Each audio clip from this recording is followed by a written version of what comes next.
I started to realize that, oh, the show was more than a show.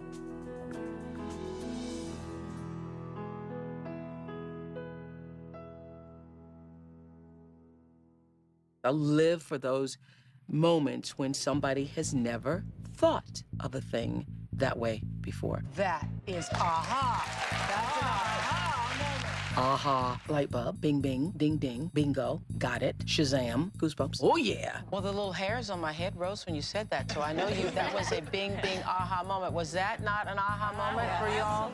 There's not a day that goes by that somebody doesn't feel it. There's not a day that goes by that you don't. It may be an aha about a bra size, but it's an aha, I'm wearing the wrong bra. That's a light bulb moment. Aha. There are little bing, bing, bingers going on right now. Big, big, big, big, big, big, big. I love it when it happens because it means, yay. Everything's still working. You're still growing. You're still getting it. One of my greatest ahas came, a woman in a grocery store stopped me and said, I don't hit my kids anymore. I used to beat my kids. Every time you beat that child, you take away a little bit of their sense of self-value. You absolutely do.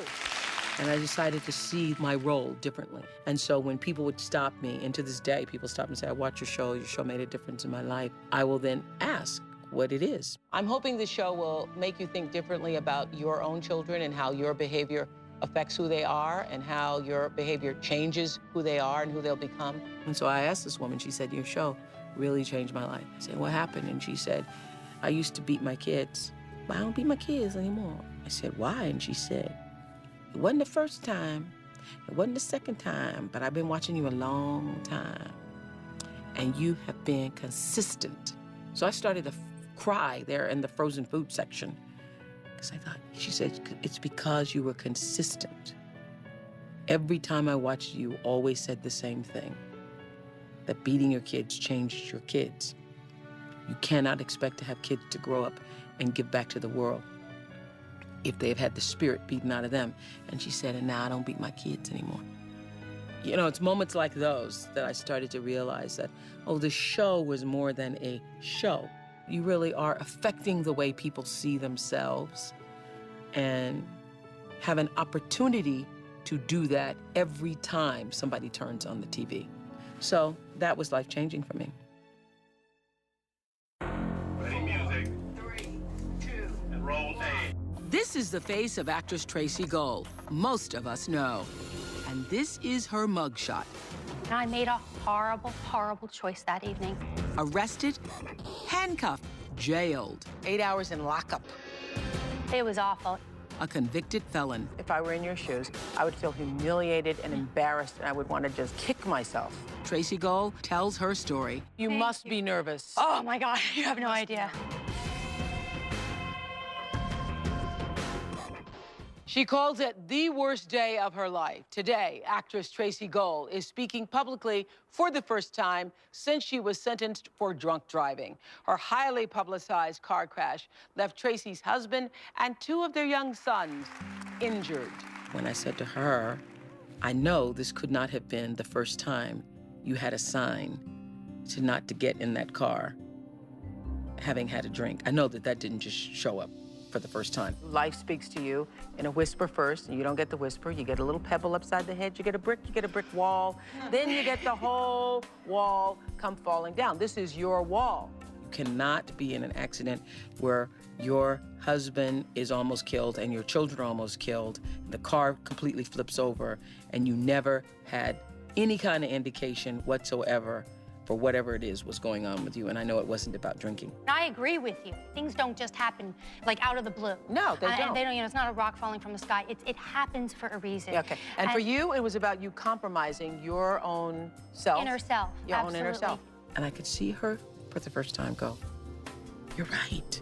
Well, did you get it this time? I've got it. I've got it strong. You know what? And I really, I really get it now that my inner instincts and my inner voice, they're good.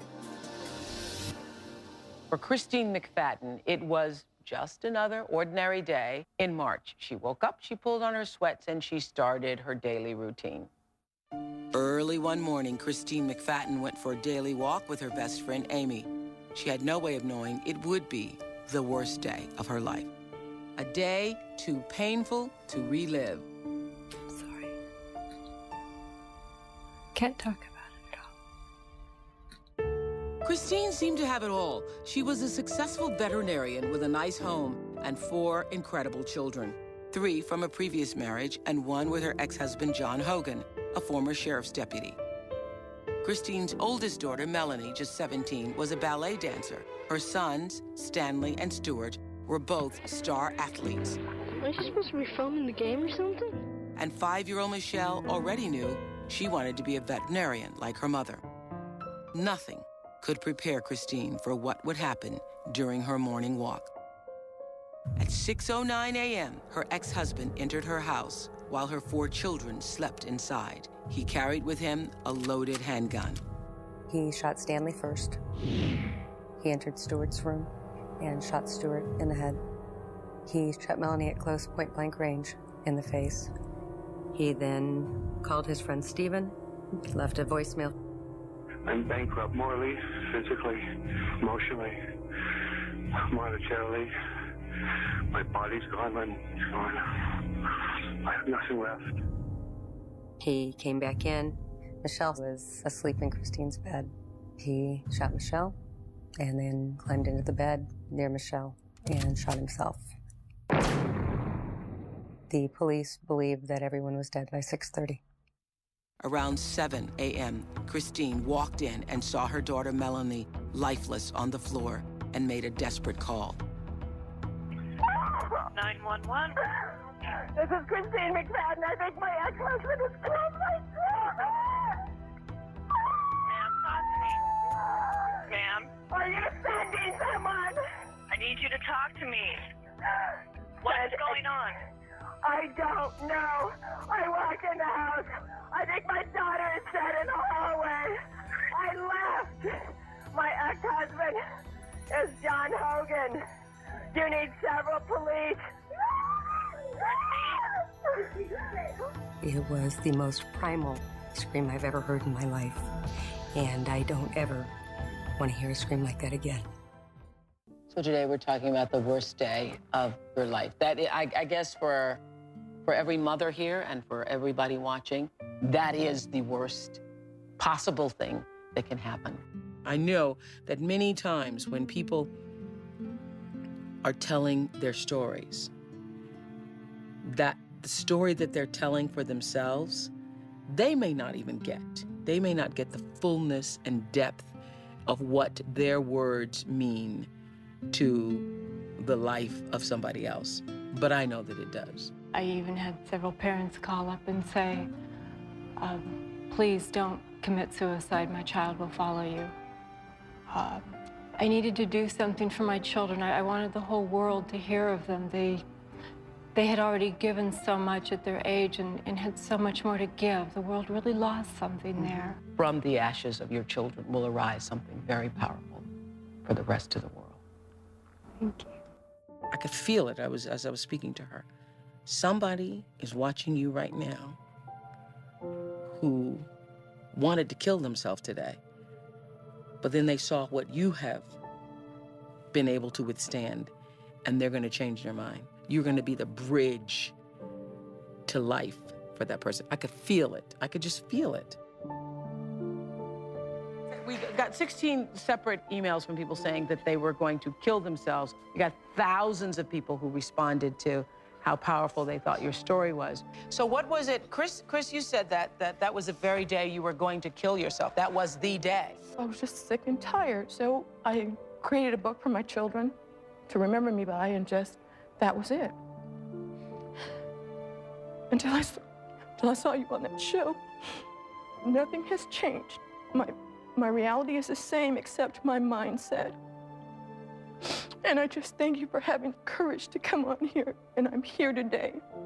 And my children have a mother. You are a part of my family, and I know you don't know that, but we talk about you every day. And I just thank you for your courage. I love the Oprah show. That day we did the show showing what children think a stranger is versus what a stranger really is, and interviewed mothers. While we're interviewing mothers in the park, we have somebody whom we've hired to walk off with their children. I think that did more to change the face of how people felt about strangers approaching their children, how to teach their children who a stranger was. I think that just did a world of good. What you're about to see is frightening because we asked Ken Wooten, who is a child safety expert, to help us conduct a test to see how easily kids would go with a stranger. So we started with Kathy and her 3-year-old, Asia. Watch this. If a stranger approached and asked her to go with them, I don't think she would go. Our producer continued to talk to Kathy while our volunteer stranger snuck in to try and lure her daughter away. Kathy did not know the stranger was there and couldn't hear him talking to her little girl. Have you seen this little doggy? His name is Truman. Have you seen him playing around? He was on this little leash right over behind those trees. Would you help me look for him? If I find the doggy, I'll give you $2, okay? At the same time that Ken was stealing her little girl, Kathy was telling us this. She knows that she's not supposed to speak to strangers unless I'm with her and tell her to say hello or something. And she's never, ever supposed to go anywhere with anyone that she doesn't know. At this moment, we told Kathy to look over her shoulder at her daughter. Walk around here and yell Truman, okay? Let's do it right now. Just yell Truman, all right? 1, 2, 3. All right, come on, yeah, right out here. As the 5-year-old girls were being led away, we told Kim about our experiment. Her daughter was one of the 3 being lured by our stranger. I'm shocked.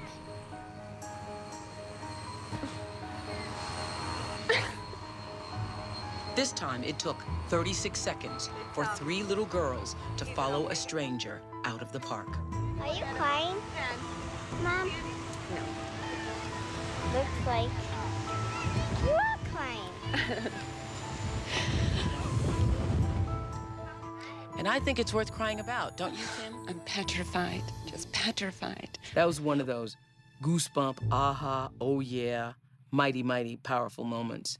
I knew that made a big difference.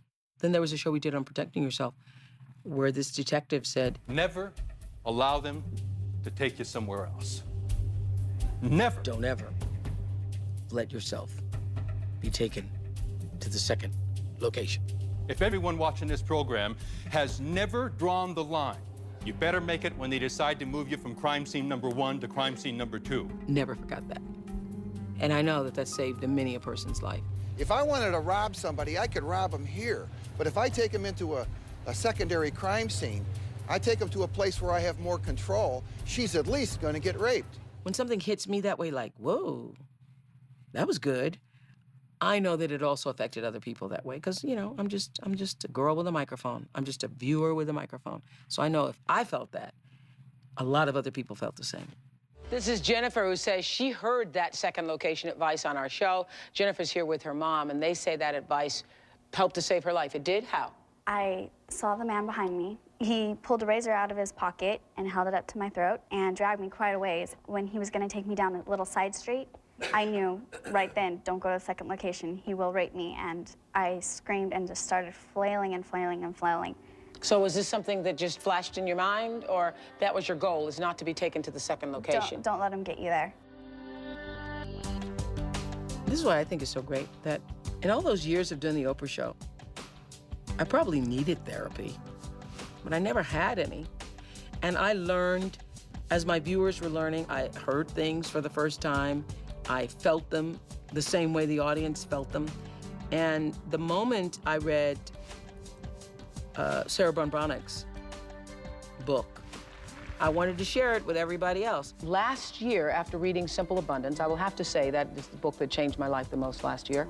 And one of the criteria for when you read Simple Abundance is that you need to start a gratitude journal. I started this one. I've kept a journal since I was 15. I've kept journals, and all my journals have always been filled with woe is me, oh my God, I can't believe this happened, now it did, and today, dear diary, I did. And it was only after Sarah that I started keeping a gratitude journal. It's the best thing that ever happened to me. Every day you write down at least 5 things that you are grateful for. And I have to tell you that it immensely changed my life. And I was already having a pretty good life. I am Miss Gratitude. I preach gratitude, I live gratitude, I am gratitude. I am Oprah Gratitude Winfrey, because it changes the way you see the world. No matter where you are in your life, if you can be grateful for what you have, you will begin to see that you have more. When you wake up in the morning and you know that you gotta have 5 things that day that happen, not you're living in a nice house and you're driving a nice car, but 5 things that happen to you that day that you have to be grateful for, you live your whole life differently. You go through the day trying to find things consciously that you can put on the list at the end of the day. And some days I have 5 and some days I have 15. And I will tell you that it just changed my consciousness about seeing the positive instead of the negative in life. You did that for me. Lola and her husband, Howard, keep a gratitude journal together. You know, I've asked everybody in the country, you should keep a gratitude journal. And you all started doing it, right? She says, well, there's this thing on Oprah about gratitude. And I said, oh, here we go again. She said, well, Oprah said 5 things you're grateful for. And I said, well, why don't we do 3 till we get it really going? And so I started doing it too. And it's easy to get the physical attributes out of the way. You know, I love your eyes and the way you trim your hair and those kind of things. But it also inspired to look deeper. Do you do things about each other? Is that it? Yes, That's your grateful journal? Yes. Oh, that's Things really about each other. It's wonderful. It's changed our Have you, life. Really? How long It have you been really has. married? 30, well, it'll be 40 years. The end of this week. Really? 39 years. That's extraordinary. It's a little thing. I've said this to people. It's a little thing, but it's a big thing. Because if the only prayer you ever say is thank you, that'll be enough. I never wanted anything in my life more than I wanted the role in The Color Purple. I have not wanted and never want to be in a place where I want anything that badly again. I felt my life could not go on if I did not get that role. Why I should think that when I'd never acted in a movie or knew anybody, I didn't know Steven Spielberg or Quincy Jones. And the story is, to make it short, Quincy Jones had seen me on television.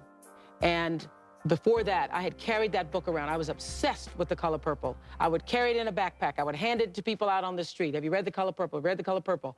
When I heard they were doing a movie, I thought if I could only just be the water girl, if I could only be something with the scripts or help people on the set, I have to be a part of that movie.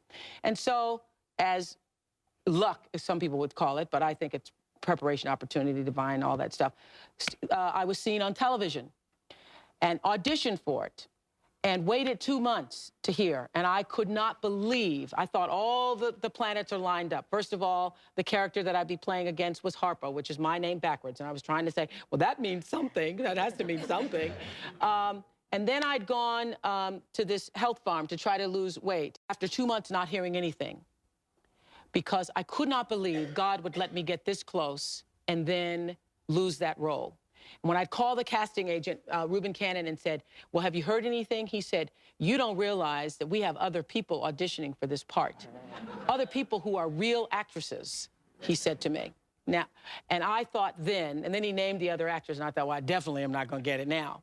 So I remember being at this health farm, running on the track, saying to the divine, God, I surrender it. I was singing that song, I surrender all, I surrender all, and crying, because I finally realized I'm not going to get it.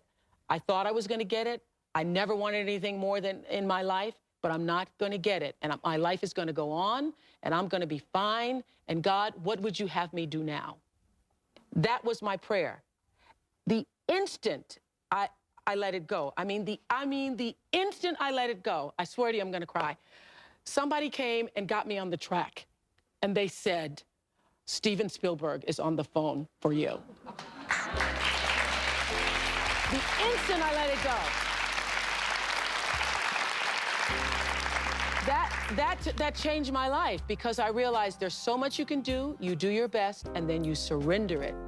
You surrender it. You surrender all. to the universe when you've given it your best and say, well, what do you want me to do? Obviously, God, you don't want me to be in that movie. So I'm willing to do whatever that is. I'm willing to move with the flow.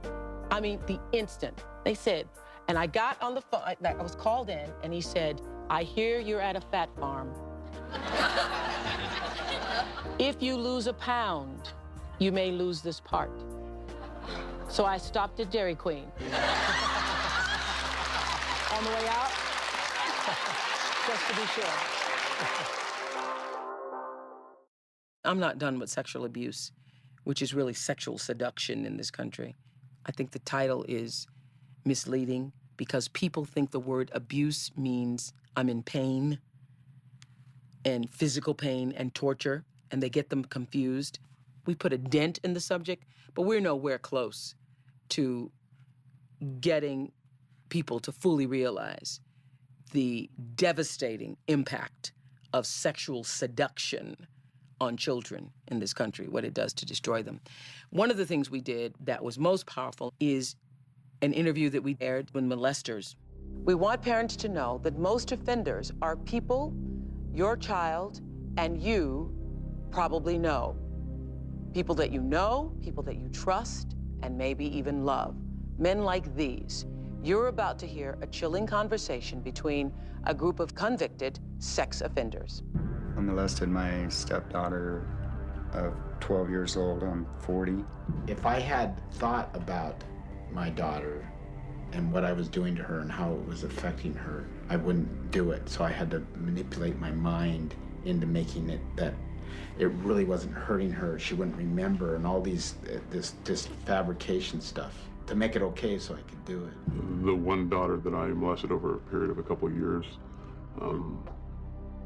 told her that I was in love with her, felt like I was in love with her at the time, told her that the only reason that I wouldn't tell everybody was that it would destroy our family. Though we didn't show their faces, you could see their outlines and their movements and hear their voices talking about how they manipulated and calculated and purposely strategized to seduce their victims. I'd go to my wife beforehand and say, you know, I did something a little strange. The girl may take it wrong and come to you, but don't worry. You know, it's all misunderstanding. And so if the girl did come and say, he touched me, my wife would say, oh, okay, I already know, he told me. It was a misunderstanding. I think that's one of the best things that we've done, and we'll continue to do it. I think the whole country is at a loss as to how damaging it is. We're very confused. We get sexual abuse confused with sex, confused with coming of age, confused with, was it really that bad? Was it penetration? Was it not? The very way we define it is off-putting, is incorrect, because it is seduction. It is the seducing of young people to then molest them and abuse them. That's what happens. I read Gary Zukav back in 1989.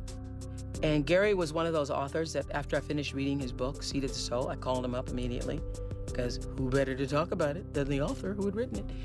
And when I first called him, I had to not only say my name, what's your name? Oprah Winfrey.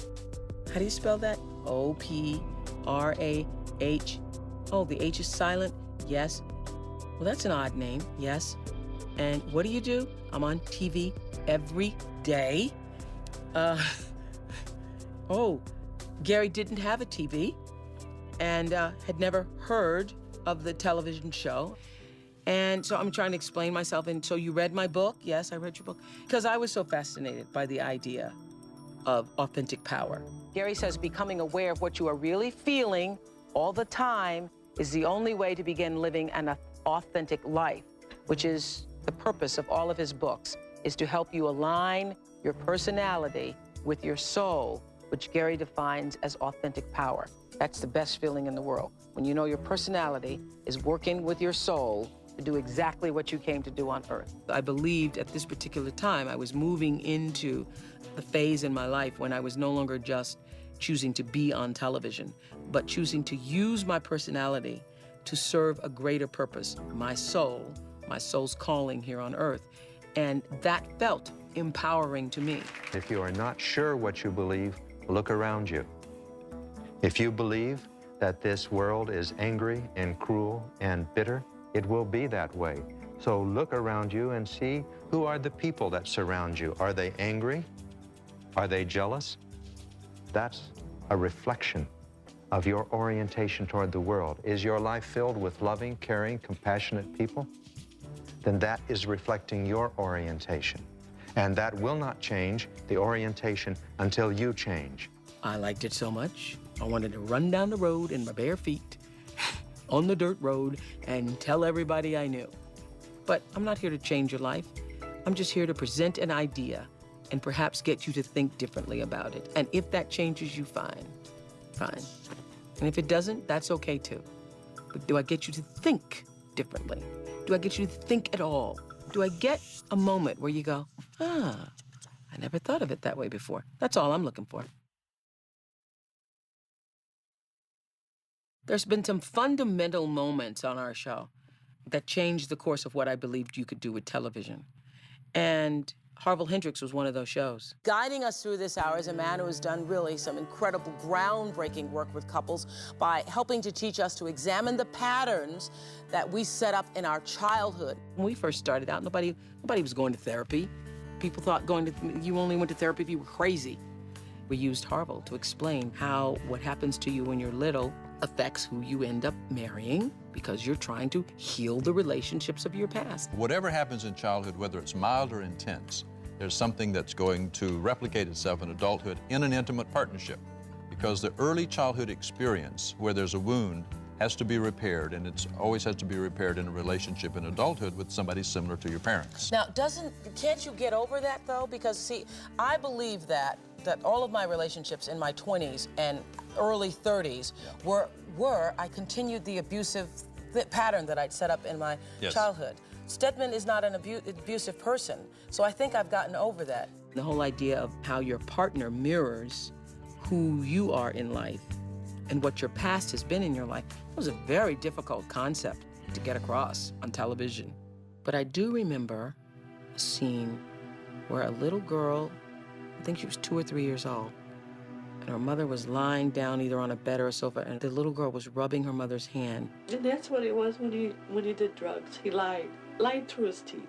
You could see that already the little girl was taking on the role of the mother to this dysfunctional parent. And that was one of the most powerful images that I recall in the early days. It was one of the first times we had left a camera inside somebody's home. We moved our cameras into the homes of a family. It is a real American family, no actors here. And what we captured was amazing. I really couldn't believe it, because this family in crisis went on fighting, getting drunk, and yelling and crying as though our cameras weren't even there. It was the beginning of reality TV. It's what we know as reality TV today.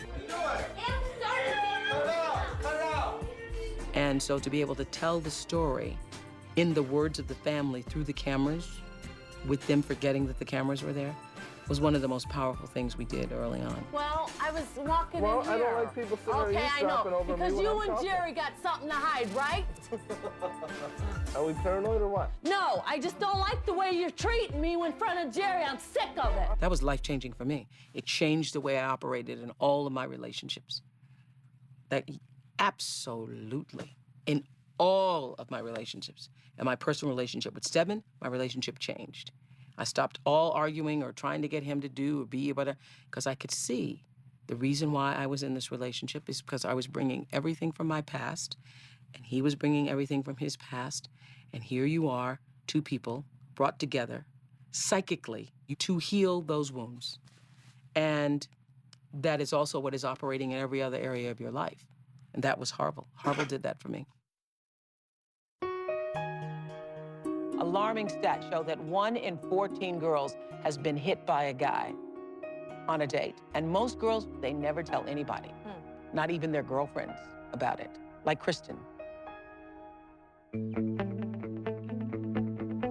The day we actually started going out was my 17th birthday.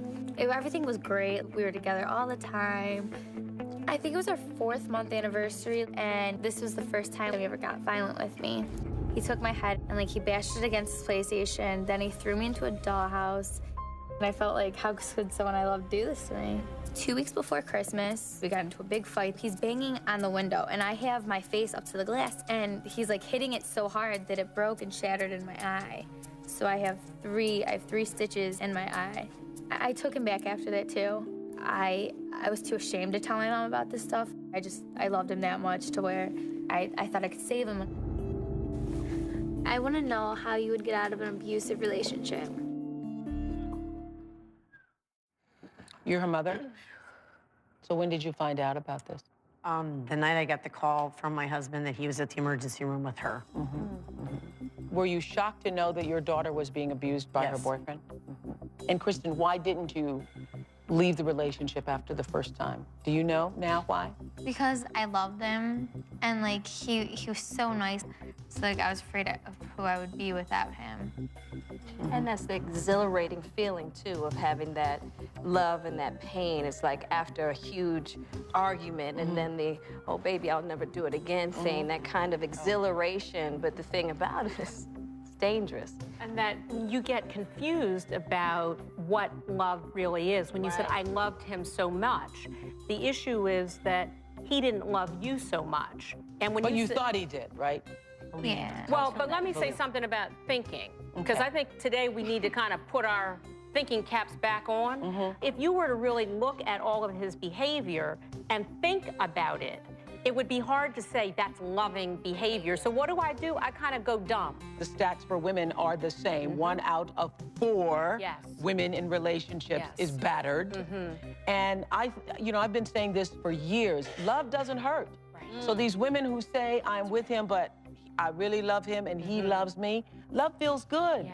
Love does not go upside your head. No, it does not. No, it does not. It surely does not. To answer Kristen's question of how do you get out of a relationship when you have been battered? Yeah, part of it is being able to develop you into a human being who's rich enough and broad enough that no one is necessary for your existence. They add to your life, but they aren't your life. That's a huge difference between somebody adding. But you know what the whole culture says? I mean, remember in Jerry Maguire, when Tom Cruise says, you complete me? And everybody goes, Right. And you just want somebody to complete you? Right. Yeah, and we know you have to complete yourself. We're here today with women in the Louisiana State Correctional Facility for Women. All of these women have done the unspeakable. They have killed their own children. When I was interviewing the mothers in prison, I go into all interviews trying to rid myself of judgment. Judgment is different than a preconceived idea. If you have judgment, you cannot get to the truth because the person will feel your judgment and therefore pull back. Nita Chauvin smothered her 9-month-old son, Tony, to death. Amanda Webb put her 2-month-old baby boy in the freezer when she couldn't get him to stop crying. Renee Morris killed 2 of her sons. She beat them both to death. They were 3 months and 17 months old. When I went into that prison interviewing these women who had done the most horrific thing you can do, I don't know anything worse than killing your own child. So when that happened, I had to put myself in a place where my goal is just to find out how that can happen. And how did you kill the first child? I beat him. You beat him. How old was he when you beat him to death? 3 months. What purpose does it serve to beat a 3-month-old child? Would you feel better after hitting him or feel worse? No. I felt horrible after hitting him. Was he crying when you started to beat him, the day you beat him to death? Yes. And then you served time for that? Yes, I did. Here. So even after killing your your son, John, you wanted to have another child. Yes. So you had this other child. Yes. What happened? I had fixed Mike's lunch, and I put him in the high chair, and he just didn't want it. And I'd put some in his mouth, and he'd spit it back out, and I'd scrape it off his chin and put some back in his mouth. And finally, and this still gives me nightmares, I took him out of the high chair and threw him across the room.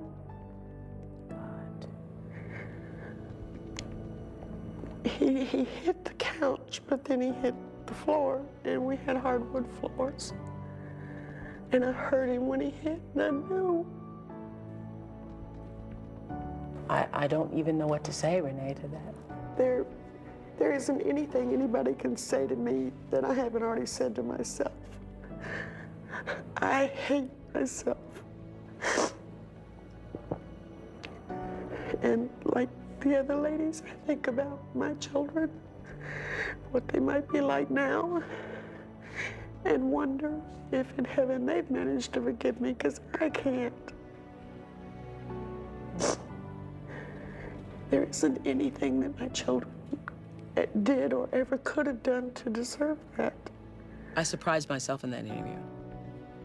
Because even though I went in with the approach of having no judgment, I did have a preconceived idea. These are murderers, and we all have our own ideas about what murderers are. They didn't look like murderers. They didn't feel like murderers. They didn't sound like murderers.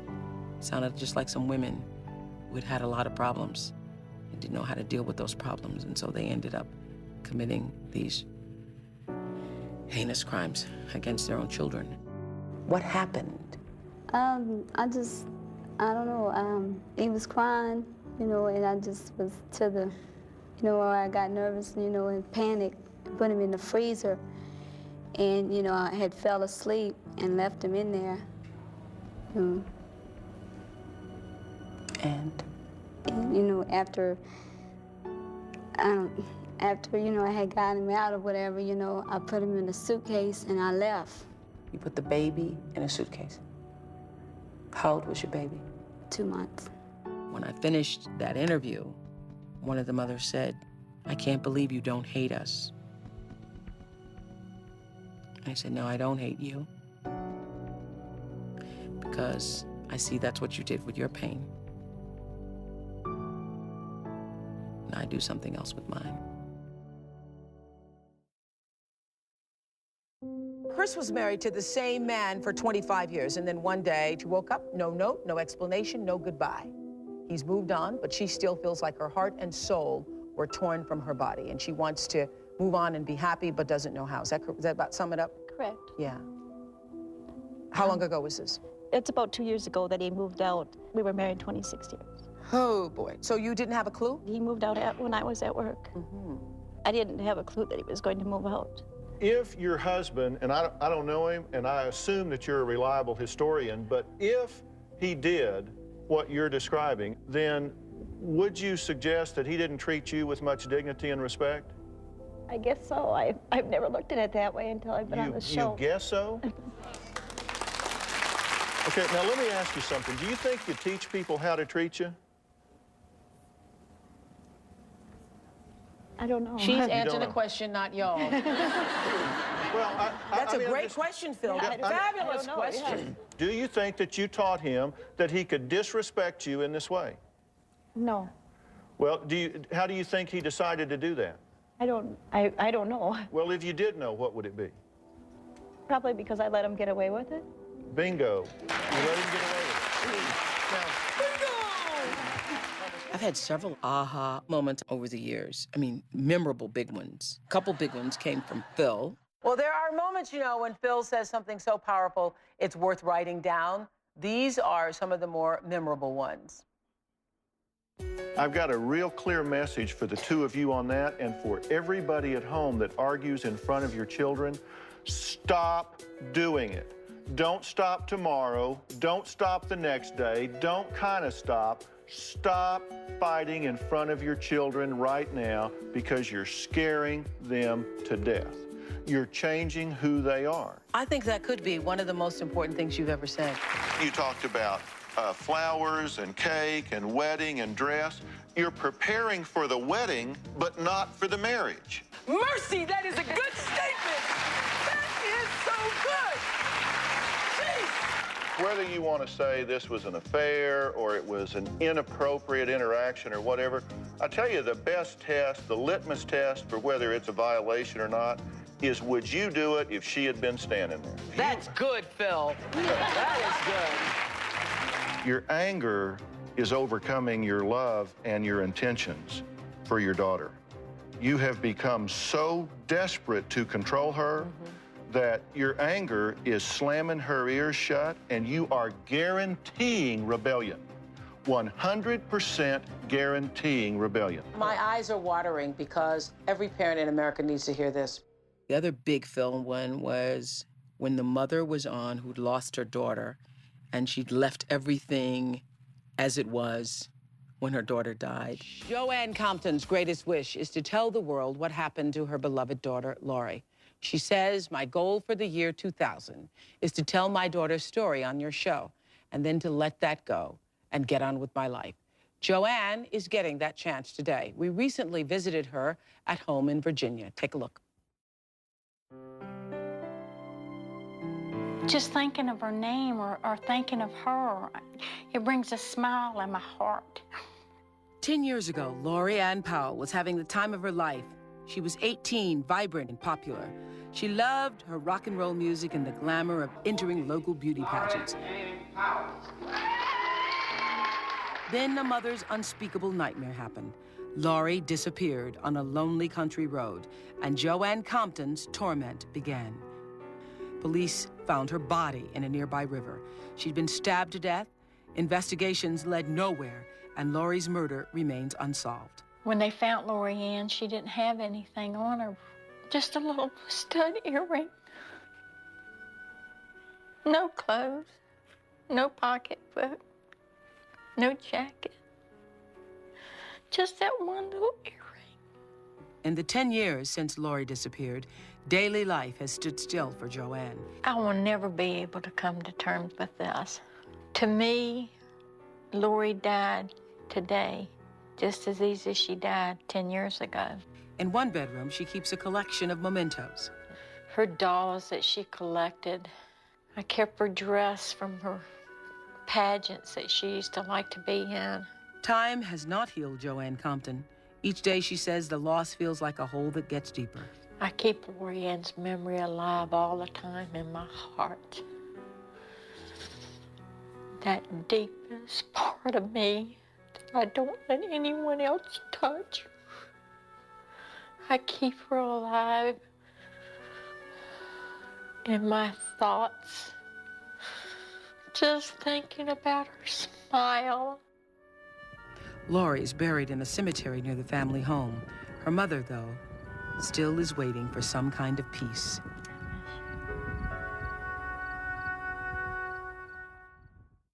Joanne wrote to Dr. Phil, and she wants to end her obsession with this tragedy. Phil is here with a plan to help Joanne and all of you who are watching today, who are still stuck in grief, move on. What is it you want to say about your daughter? That Lori Ann was a person, that she deserved to live, that she didn't deserve to be thrown away like a bag of trash. They threw her away in the river like a bag of trash. I just wanted to go to the tallest mountaintop and scream and let people know the pain that will never go away because of this. Do you want it to go away? Yes. I mean, do you really? Yes, sir, I do. I'm asking you now, can you at least entertain the fact that how long you grieve is not a reflection of how deeply you loved your daughter? I believe I do. Can you accept that if you get closure on this, if you say, I'm not going to be obsessed with this anymore, that you are not betraying your daughter? Yes, I think I can. If she could talk to you right now, Do you think she would say, Mother, I want you to hurt every day for the rest of your life to prove that you loved me? Oh, no. Do you think that's what she would say to you? She would be very angry at me over this. So it wouldn't be a betrayal. Maybe the betrayal is focusing on the day of her death rather than celebrating the event of her life. She lived for 18 vibrant and wonderful years, and you focus on the day that she died. I never thought of it that way.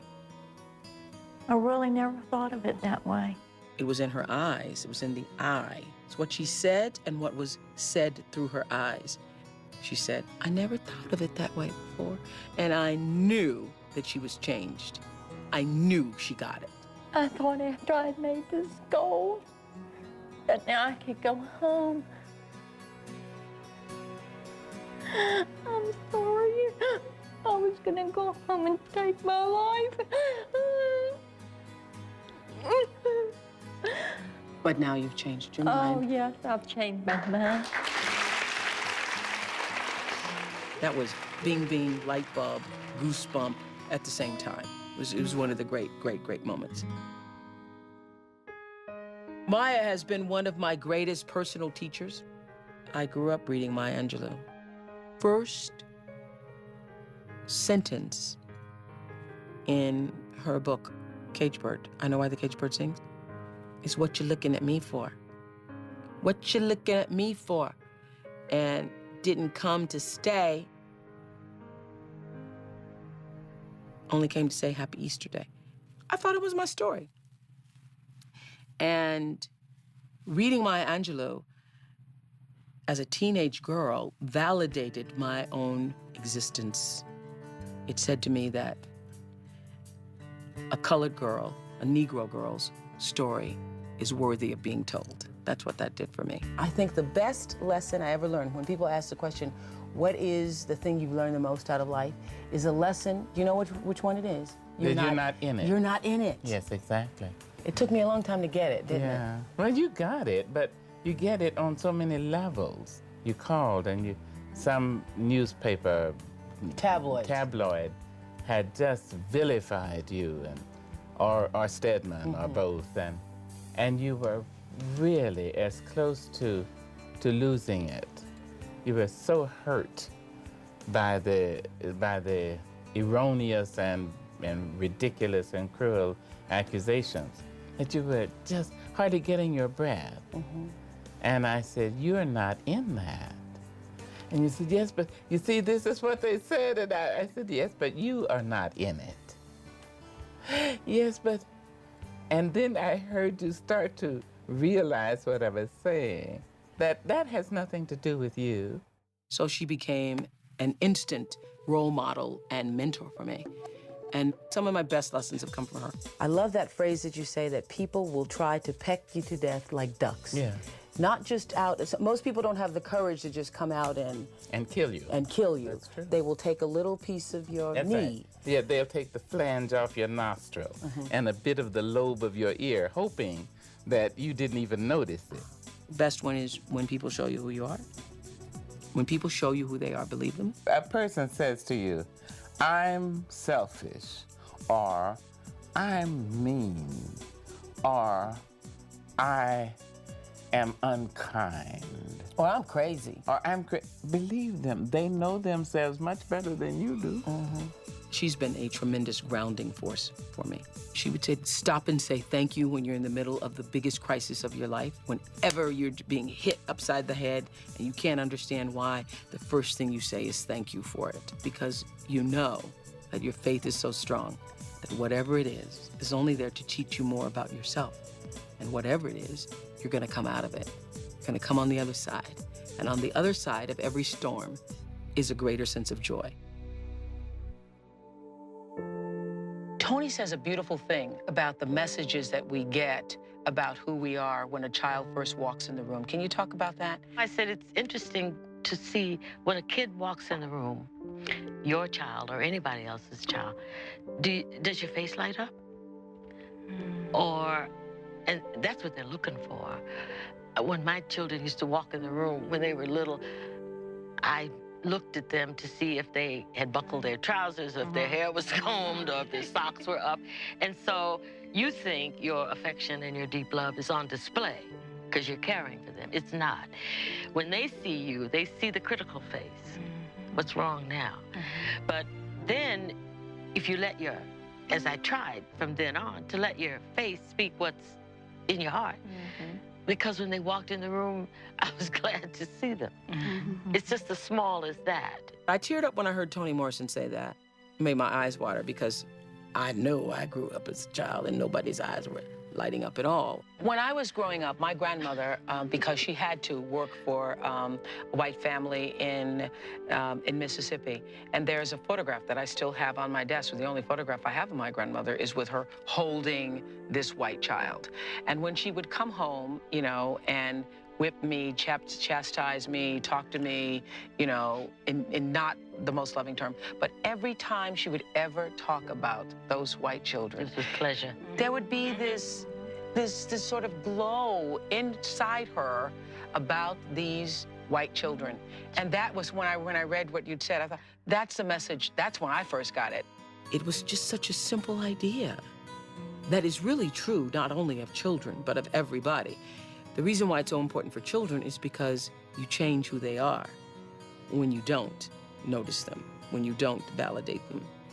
But it's important for everybody because the common thread, the #1 defining lesson from 20 years of interviewing people for me has been to understand that every single person, be it a woman who has murdered her children or a woman whose face was shot off because her boyfriend tried to murder her, every single person is looking to see,